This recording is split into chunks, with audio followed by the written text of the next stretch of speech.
Don't have anything to do.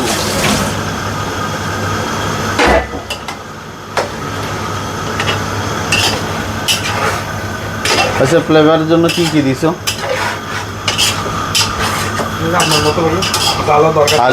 আলু দিছেন, কাঁচামরিচ দিছেন, টমেটো দিছেন, আর গোড়া মশলা ইউজ করছেন, তাই না?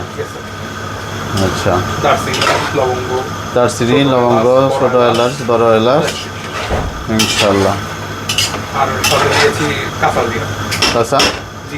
কাঁচা জিরা। ওকে। আর ভাতের জন্য কি করছেন? গরম পানি করছেন আগে? জিরা, ছাই জিরা, তারপরে ছোট এলাচ, বড় এলাচ, দারচিনি, আর হচ্ছে ফুল যেটাকে বলে আর কি। ওকে। ফুলটা দিয়ে গরম করছি পানি, তারপরে হচ্ছে আপনার চাউল ঢেলে দিচ্ছি এখন গরম করার পরে। এখন এটা ফুটবে 70%, যখন সেদ্ধ হয়ে যাবে তখন আমরা এটা উঠাই ফেলবো। ওকে, ইনশাআল্লাহ। গাইস, এখন মশলা দিতেছি, গুঁড়া মশলা, ধনিয়া দিলাম, তারপরে লাল মরিচ দিলাম, তারপর হলদের কিছু গুঁড়া দিলাম, আর চিকেন বিরিয়ানির একটা মশলা ওইটা ইউজ করলাম,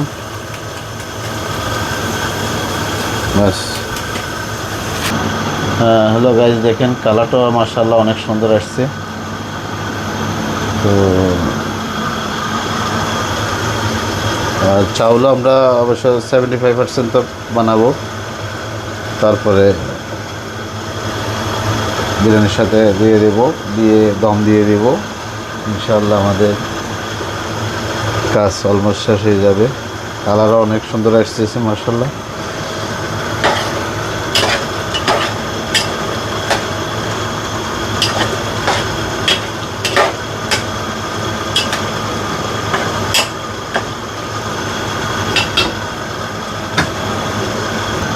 ভাইয়া, ভাত হয়েছে না? তুই এই চাইতে চাইতে তোদের অনেক কিছু খাইয়াল রে, ব্যাপারটা কি বুঝি না আমি।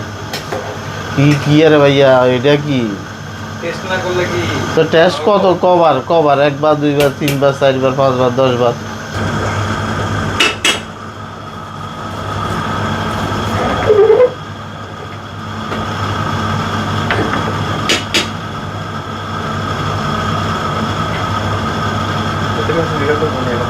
হ্যাঁ,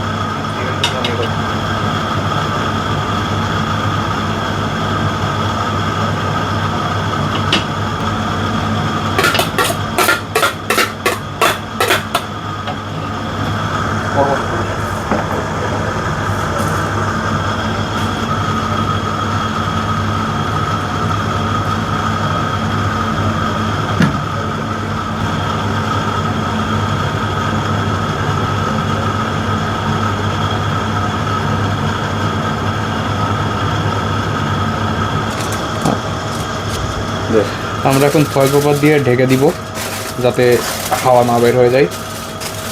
ফয়েল পেপার দিয়ে ঢেকে দিলে তাহলে হাওয়াটা ভিতরে থেকে যাবে, দমটা ভালোভাবে সুন্দরভাবে লাগবে, যার কারণে আমরা ফয়েল পেপার দিয়ে সুন্দরভাবে ঢেকে দিতেছি।